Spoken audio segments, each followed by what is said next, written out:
Sobat, jumpa lagi dengan Cacakmu dan Mantaji. Di episode kedua kali ini, Cacakmu tidak lagi membahas tentang rumah limas ya.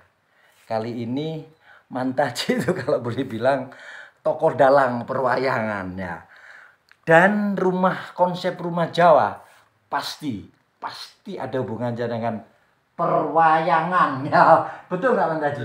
Ya ceritanya Mantaji kan jenengan bisa bikin ya, rumah. Assalamualaikum warahmatullahi wabarakatuh. Saya Mantaji ya, selaku Ketua Pepadi Pedalangan Indonesia Kabupaten Gresik ya.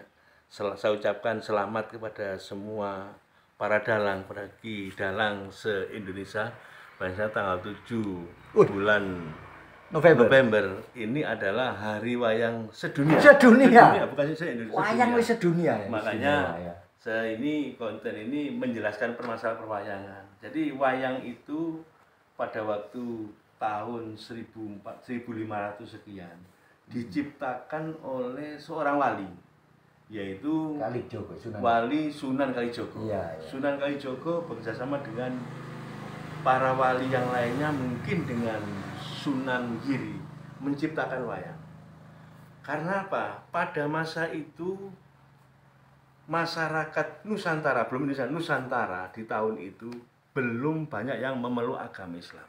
Dan maaf, semua wali mendukung dengan perwayangannya. Semua wali Songo dan sebelumnya itu mendukung perwayangan. Tidak nyempal bid'ah. Bukan. Para wali kompak ya? Kompak. Jadi masuknya Islam ini melalui wayang. Ya.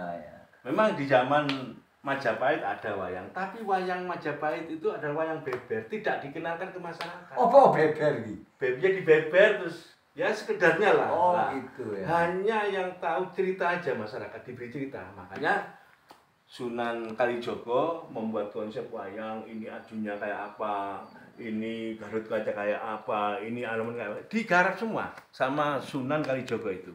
Setelah itu dia mendalang. Masyarakat kumpul semua, diajak makan-makan, lalu syahadat. Syahadat masuk Islam semua. Makanya, jadi makan-makan dulu? Iya, makan syahadat. Karena orang dulu kan, ya begitu kan, orang dulu kan yang belum memeluk Islam, yang penting ada makanan, disyahadatkan, makanya masuk Islam. Dan cara makannya cara Islami? Islami, tidak semudah apa yang kita bayangkan. Mengislamkan orang yang belum Islam, itu sangat sulit. Gak langsung didakwahi kok enggak ya? Iya, enggak bisa didakwahi. Jadi Islam ini masuk ke Indonesia 800 tahun tidak diterima. Ya. Karena apa? Karena metode-metode yang tidak cara yang tidak sama dengan para wali songo. Jadi wali songo melalui wayang terjadi orang ngumpul Islam semua. Makanya di Solo itu ada sekatenan. Jadi pengislamannya massal itu. Massal. Jadi 1000 orang, 500 orang terus berangsur. Enggak orang satu dicekoki ceramah. Oh enggak ada ceramah dulu, ada lewat musik tradisional budaya. Enggak bisa ceramah itu sudah zaman dulu enggak maju sampai ada yang banyak dibunuh. Wali Songo Sunan Kalijogo. Ya. Kok ngerti wayang belajar di mana itu? Jadi Sunan Kalijogo itu sunan yang luar biasa menurut saya. Jadi dia seniman, ahli pertanian, ahli perikanan, itu Sunan Kalijogo yang asli orang Jawa. Dia mungkin punya inspirasi dan dia pengembangan ya mungkin dia baca terus ada dikembangkan sendiri. Jadi setelah ada wayang masuk Islam, namanya Sunan Ngudung ya. Sunan Ngudung bapaknya Sunan Kudus. Kalau mengislamkan orang 1000 orang, dia pakai jaran kepang. Ya, kepangan yang muter-muter gini. Ya, dia semua setelah itu diajak makan-makan, syahadatan semua. Jadi itulah proses-proses keislaman di tanah Jawa. Iya. Karena tidak semudah itu diterima oleh masyarakat Jawa karena pengaruh Hindu Buddha kan juga kuat ya. Apalagi ada agama Kapitayan. Sebetulnya agama Kapitayan itu ada persamaan dengan Islam. Tapi secara doa itu belum. Cuma secara fisik Kapitayan. Agama orang Jawa asli. Orang Jawa asli. Iya, cara penyembahannya terhadap Tuhan. Jadi penyembahannya pada Tuhan yang toyo. Toyo itu kosong, tidak kelihatan sama sekali. Jadi goib hampa. Jadi menyembah Tuhan yang tunggal yang esa. Makanya namanya sembahyang. Orang Muslim kan sembahyang itu bahasa Kapitayan. Sholat, tapi bahasa umumnya sembahyang ya. Sampai tapi sembahyang kan begitu lah. Menjembah. Wong Sumatera harus sembahyang sholat. Jadi yang di sini ini sembahyang itu ya sholat bentuknya sama juga langgar, namanya Langgar. sanggar. Namanya sanggar. Awalnya sanggar. Sanggar. Yang sampai sekarang ada dipakai. paimamannya. Jadi sama. Akhirnya para wali ini membuat gebrakan seperti itu gampang sekali memasukkan lewat budaya ini.